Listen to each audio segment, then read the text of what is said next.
Magneto mall के सामने वाली जमीन में हुई कथित घपलेबाजी, इन 7 बिंदुओं पर जांच करने से सच आ जाएगा सामने। बिलासपुर के रामा मैग्नेटो मॉल के सामने स्थित पप्पू यादव के कब्जे वाली जमीन में 8 फीट के निस्तारी रास्ते और नगर निगम के जमीन को विलोपित कर देने की चर्चा इन दिनों शहर में जोर शोर से चल रही है। दिनों दिन यह विवाद गहराता जा रहा है।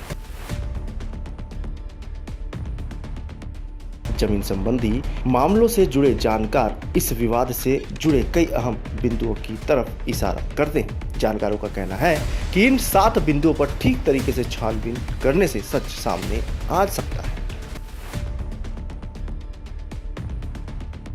जानकार बताते हैं कि जिस जमीन में विवाद है उस जमीन में यादव जी की दोनों रजिस्ट्री में पश्चिम दिशा में 8 फुट की गली लिखित रूप में दर्ज है, जिसका मालिक पप्पू यादव नहीं था।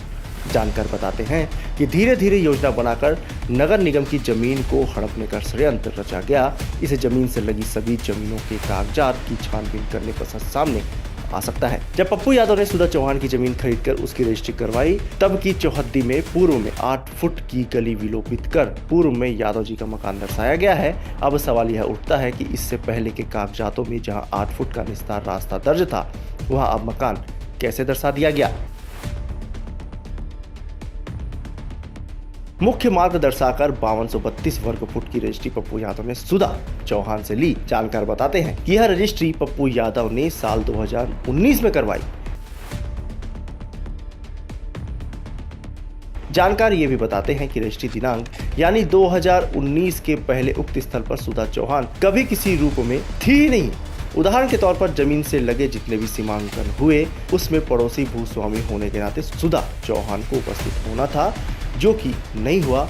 और तो और जानकारों का तो यहाँ तक कहना है कि सीमांकन में उपस्थित होने के लिए सुधा चौहान के नाम का नोटिस भी कहीं जारी नहीं हुआ। इसका मतलब यह है कि वहाँ पर सुधा चौहान का अस्तित्व ही नहीं था।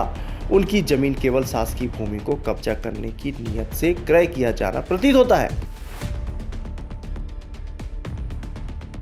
जानकार बताते हैं कि त्रिभुज आकार वाली भूमि जो पप्पू यादव की है, उसकी भूमि आज के मौके के अनुसार सुधा चौहान वाली भूमि से जुड़ी हुई है।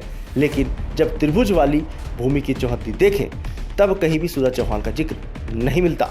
जानकारों का कहना है कि यदि मुदलियार की जमीन या दुकान निगम की है, तब वह पट्टी अचानक पप्पू के सामने आकर लगानी भूमि कैसे हो सकती है। सामने जिसको सुधा चौहान की भूमि बताया जाता है, वह भूमि अपनी मूल भूमि का 1/7वां हिस्सा है, जो कि श्रीकांत वर्मा मार्ग में अलग अलग जगह पर बिठाया गया है। यहाँ पर सुधा चौहान वाला हिस्सा पीछे की 8 फुट की गली तथा सामने निगम की भूमि को विलोपित करने के लिए बैठाया गया प्रतीत होता है, जिसकी जांच आवश्यक है।